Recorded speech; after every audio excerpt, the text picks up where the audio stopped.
Ladies and gentlemen, you are now listening to the #1 sports podcast, broadcasting Sundays at 9 a.m.-ish in Sacramento, California. Sports Talk 916. Now here are your hosts, Greg Bowl and Coach Greg Barrosi. All right, welcome to 8 o'clock-ish on Sunday night, and this little shindig we call Sports Talk 916. I'm Coach Greg. That's Mr. Chief Greg Bowl, and we are at episode 297. And just another Sunday with nothing going on and nothing to talk about. Pretty much, just another rendition of this thing that we call life, right? Yep, absolutely. How was your week? My week was pretty much the same. I'm kind of housebound right now because of my leg, so didn't really do much of anything. Just kind of worked in the house and sat around. So kind of pathetic, actually. Right. It happens. Yep. How was your week? Spent the weekend in the snow, went up the 80 side on Saturday, played in the snow for a while, took the dog with us, his first time seeing snow. And then on Sunday, we went up the 50 side and went up to like Ice House Road, played around in the snow there. And then came back. Only took one of the dogs? Yeah, we took Thor both days. Kind of get him acclimated to it, and then next time we'll take Star and see how she does. But he had an absolute blast. He was like the happiest dog ever. How was traffic coming home? It wasn't too bad. Wasn't? Couple idiots on Saturday. One guy jackknifed his truck, towing a trailer, and blocked off 2 of the lanes. But nice. Wasn't too bad, chain. It's nice having the 4-wheel drive and not have to worry about chains and just right. driving. Found out that Christmas trees are stupidly overpriced. Are they really?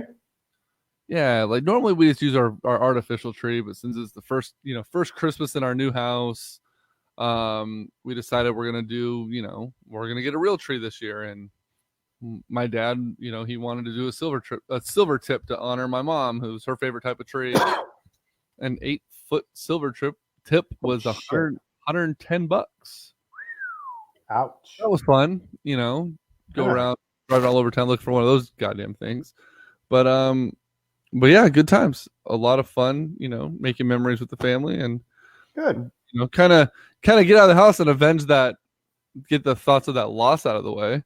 Yeah, Mike, you post a picture from Oregon, but I like to keep it local, and we post a picture from California where we live. And I didn't pity post and tag Mark Finan hoping to get a shout out either. I kept it local and kept it with the family.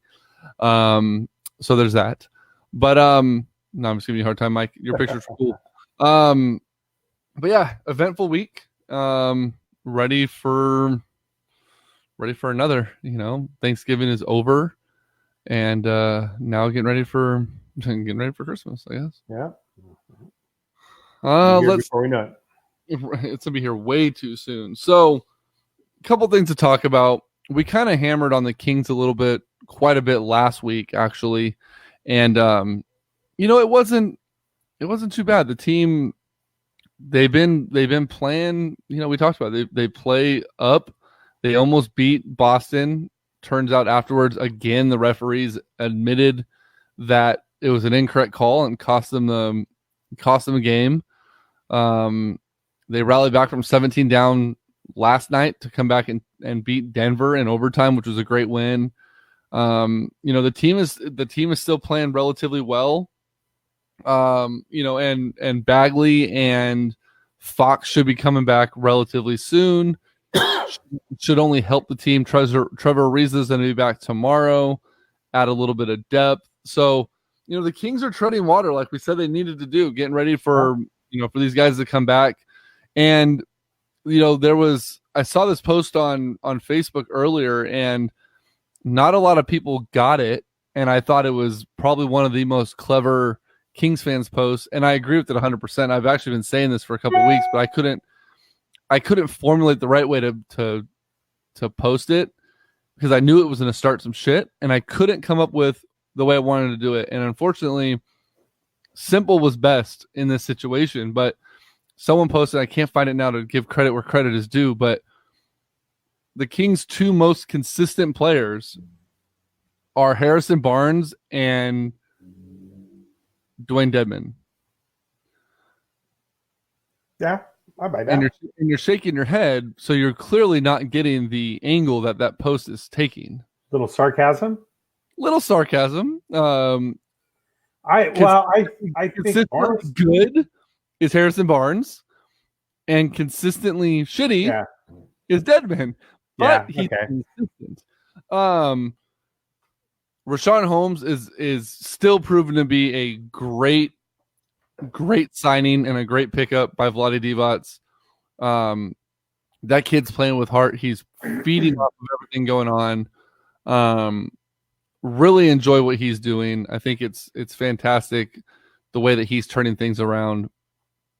And he's only going to get better when Bagley comes back, because it's gonna take some heat off of him. He's not going to have to, he'll be able to stay out of foul trouble a little bit better because Bagley's going to pick up some of those fouls, and he'll be able to spread the floor a little bit more because they won't be able to double down on him when he's the only one out there. Right. And, I'm excited to see how much he benefits from Marvin Bagley coming back. I'm excited to see how the team benefits from him coming back. It's only upwards from here. I mean, the West is starting to properly take shape. There's the clear front runners right now. In the Western Conference. Obviously, the Lakers are one of them. The Nuggets, who the Kings beat yesterday, are up there. The Clippers are up there. Dallas is playing really well, and Houston, and the rest is kind of right there in the middle. So 6, 7, 8, 9, 10, 11 are, well, I guess you could even say 6 is above 500 by 4 games. So Utah's at 6. So 7, 8, 9, 10, 11 are really up for grabs. I mean, 8 and 10, 8 and 10, 8 and 11, 8 and 12. We're seeing where that middle of the pack team is going to be. Mike, you're absolutely right. Richaun Holmes is 10 times better than Willie Cauley-Stein. It's going to be fun to watch this team continue to build off of what their foundation is being laid out right now. Now, what would you say that foundation is? Who's our? Because I have an idea for this. Who would you say is our go-to guy, our floor general, as he goes, so go the Kings? Who would you say that is? Right now, it's Harrison Barnes. What about Bogdan? I'm not going to put any pressure on Bogey, because I don't think Bogey's going to be here for the long haul of the season. I don't think he's a part of this team going forward. And I don't like that. I absolutely don't like that at all. But I see too much value right now in him on the trade market. There's too much to be had in the fact that he, the fact that he didn't sign that offer in the offseason and wants to test free agency. I think we're going to ultimately lose him, and it's best to get something out of him before it's too late. So I'm not getting my hopes up and my excitement leveled around Bogey. But with that being said, without Bogey right now, the Kings aren't 8 and 10. Mike, I don't agree with you right now. No. Our general most likely is Buddy Hield. Buddy Hield gets the most attention. And rightfully so, considering he's the one they got paid and is not performing at the level he should be. Consistently. He had that night where he hit 11 threes. Great. Or 7, what was it, 7 or 11? I don't remember what it was. He hit a lot of threes. But we took the loss that night against Boston.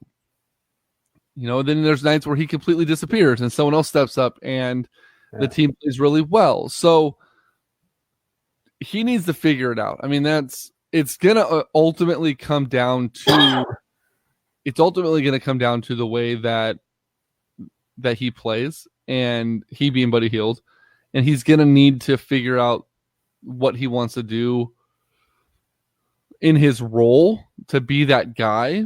But right now, Harrison Barnes is the veteran leader. He's the floor general. He's the one that's playing, in my opinion, as he goes, the team goes.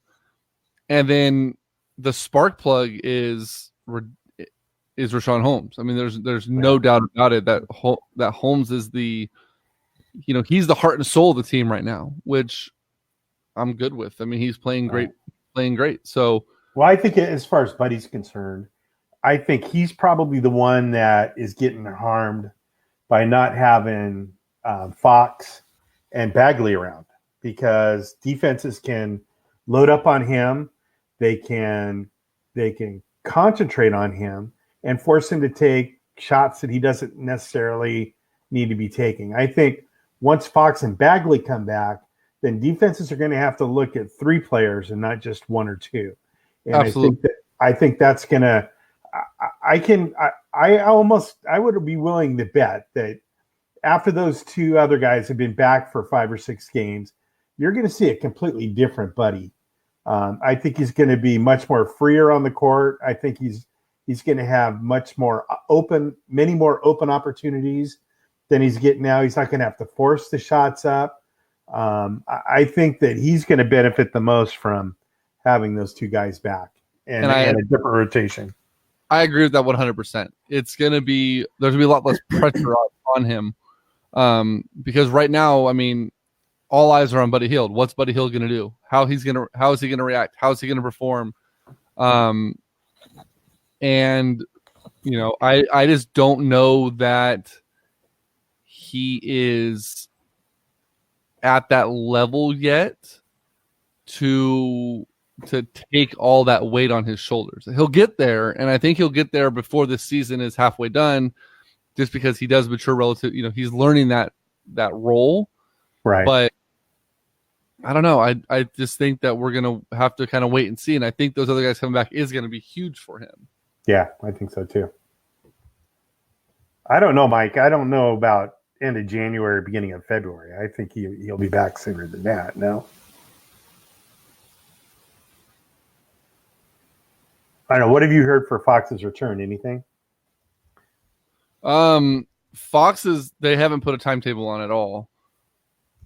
They're playing it, as he goes. I mean, it's just kind of like, what end of January, what we get. Bagley is close, from what I understand. Bagley is getting much closer than. He's a lot closer to returning than people might think, and Ariza is back tomorrow. Yeah. So, there's your prognosis on them. The West is open. I mean, anything can happen out there for them. And what I'm enjoying the most right now is watching the East, watching Giannis and the Milwaukee Bucks just steamroll everybody, and they're getting better, which is fucking frightening that Giannis still hasn't peaked. That team is better than last year's team. It's a great team. They're remarkable. Toronto losing Kawhi, didn't expect them to do anything. They're still playing great basketball. Miami, they made a couple moves. That's kind of expected. Boston's obviously doing great without, they've lost Kemba a couple games. They still don't have Gordon Hayward back. It's Philly's playing good ball. I mean, it's flip-flopped. Before it was the West was like everybody won. Nobody could compete with anybody else. It's switched. I mean, we've been talking for years about there's not enough, parity in the NBA. There's not enough, who could win on these nights, especially in the West. And now it's flipped. It's like, okay, we know who's not losing in the East, but, we can see what happens now in the West. It's, now the West is the team to watch where anyone can lose on any given night. And on the other side of the ball, it's like, okay, well, sucks for whoever's playing the top 4 because they're not losing games. Yeah. Aside from the Lakers in the West, I mean,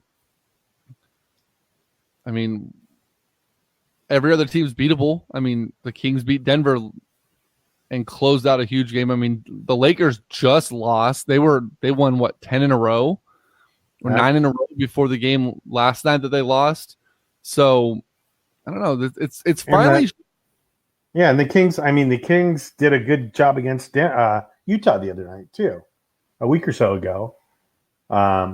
So yeah, I mean, looking at the standings, I'd say the top 5 are probably a lock, and then from 6 down, from 6 to I don't know, 13. Yeah, probably. Yeah. I mean, they're all there. Barmon wants to know if Milwaukee's most likely favorite to be out of the East to be playing in June. I think Milwaukee's the favorite to run the table with anybody and everybody that they come across, including a healthy Lakers team. It's even looking at New Orleans, they've been playing shorthanded all year. Wait till they get everybody back. Yeah, but that may be too long gone by the time that occurs. But let me ask this though: Is the West? Is it enjoyable that the West is the way it is right now? Even with the Lakers on top, because as Kings fans, we hate to see the Lakers on top.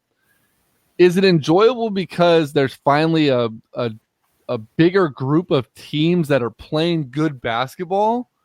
Or is it enjoyable because the Warriors are sitting in dead last with 4 wins?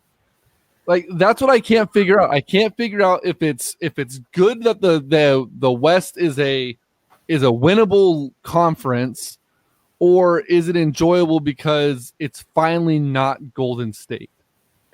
Well, I always think there needs to be 1 or 2 teams that not necessarily dominate, but are head and shoulders above everybody else, because I think it gives everybody somebody to hate. Here in Sacramento, we hate the Lakers no matter what. I think the NBA, now that I hear myself say that, I'm not sure that I really agree with it. I think it's going to be different to see where really any of the top 12 teams in the West can beat each other on a nightly basis. Would you have the same feeling about how exciting it is right now in the West with the 6 through 12 going on if Golden State was in the top 6? Like, would you even care? Like, because at that point we'd be like, well, we know it's Golden State's to lose. Like, it's not fun. Is it better Golden State and there's new teams finally in the mix, or am I just being petty and just over exasperating the fact that the Warriors suck? I think a little of both. Personally, I like watching the Warriors play. I enjoy that brand of basketball. So to me, I'm kind of bummed that they're way down there, but it opens the door for somebody else. And, I think that, I really would like to see, I wish the Warriors were still there, because I want that brand of basketball to be the brand of basketball that everybody copies. And I don't think that's going to happen. Now, I did predict at the beginning of the season that there might be some tanking going on, and that the Warriors are going to end up getting a pretty good draft pick, and all those guys are coming back next year and they're going to be healthy. So this could be just a one-off. This could definitely be a one-time shot. Yeah, if they end up tanking and get like the number of, like, let's say they get a top 3 pick and then they get Stephen, Clay, and Draymond, and insert all these different players back, it's gonna be back to, oh great, here we go again. It's another Warriors team, which I'm definitely not looking forward to. But I think the difference is going to be is you're going to have teams that are good now, that haven't just thrown in the towel when they play the Warriors. You're going to have 7 or 8 teams that are confident and good and think they have a shot at playing those guys. So I think they're still going to be damn good. And I just think that you're not going to see them losing 9 games a year, but you're going to see them with 50 or 60 or 70 competitive games every night. Yeah, I mean, it would be fun. And I'm not reading Mike Barnbaum's newest comment. That's just absolutely ridiculous. Yeah, it's shaping up to be interesting for sure. We'll just have to wait and see. Yeah, I'm not reading his comment live on the air. Mike's he's going back. We agreed with too many of his posts, like back to back to back, that he got caught. I know. He is. Winter meetings for baseball is coming up. Hey, before we get into that, I don't know if we didn't really talk about stuff. Sorry. No, go for it. What? I'm just sorry. Kidding. No, go. What do you think about all the talk about the new basketball stuff? The in-season tournament, shortening the games, reseeding. I don't think we talked about this last week, did we? No, we didn't. Shortening the season, I think, is stupid. Really? Yeah. I'd like to see him drop it down to 65 games or 66 games. I think there's way too much load management going on. They just need to cut that shit out completely. Load management's fucking retarded. If you're okay with shortening the NBA season, then you need to be okay with them shortening the NHL season. They need to shorten Major League Baseball. That's just not a door I'm willing to open, because then all of the other leagues will take suit or follow suit and be like, oh, look, well, so-and-so did it, so now we're going to do it too. I'm not okay with that. I don't want to see baseball get touched. I don't want to see hockey get shortened. I just think the basketball is too long. But with that being said, I mean, 4 or 5 games. Is hockey too long? Is 82 games for hockey too long? Probably. But you don't see load management in hockey. Those motherfuckers are out there every night busting their ass because they're actual athletes that don't have their butts wiped by the upper management. The NBA just needs to crack down on this load management shit and be like, look, play the damn game. You're paid to play the game. Right. Get out there. When you play for what, 4 months a year? What do they play? They play, when do they start? November to June. So 7 months? 8 months. Okay. They're But still you're playing 3 games a night or 3 games a week. Okay. You're not playing that much. Hockey players play same amount of games. Right, but they play them on back-to-back nights, and they, 3. Yeah, exactly, Cody. It's suddenly too long now, but it wasn't 10 years ago. Yeah, no, I agree. It wasn't too long in the 60s and the 70s when guys were playing 45 minutes a game or longer. And there were guys with multiple year streaks of playing back-to-back games. I mean, I think it's James Worthy played like 10 years of every single game of every season. So, yeah. Right. What do you think about this? What do you think about the tournament, though? Mid-season tournament. I have mixed feelings. I think that's retarded. And I'm sorry not to use it. Sorry to use the R word. I think that's stupid as fuck. Just if you're gonna change the way that playoff seeding is done, or if you're gonna make it more interesting, you either need to come up with exactly, and they're flying on private charters versus commercial jets. They're getting the rest they need. Yeah.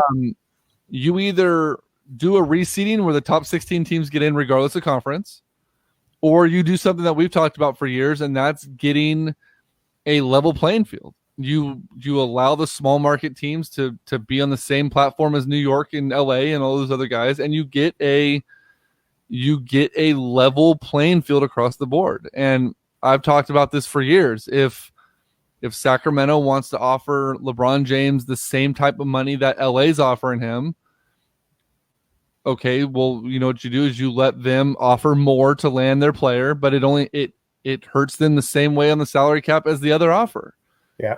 If Sacramento really wants to overpay for a player, you let them do so, and it only hurts them for what the other teams are willing to offer. So if the Lakers offer LeBron, 5 years, $100 million, and the Kings have to offer him 5 years, $45 million in order to do it, or 45, $115 million. I'm really bad at math, as you can tell. Then you only hit the Kings with the $100 million cap hit, and they pay out extra money, and it levels the playing field. There's no need for Yes. Where'd you go? Where'd we go? What the hell happened? We're still here. I'm still here. Are you still here, Rosa? Yeah, I'm still here. Rosa.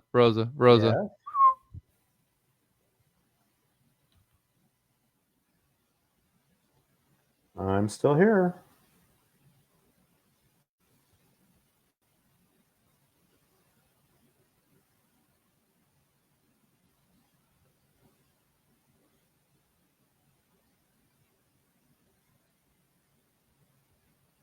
Uh-oh. No, we're not.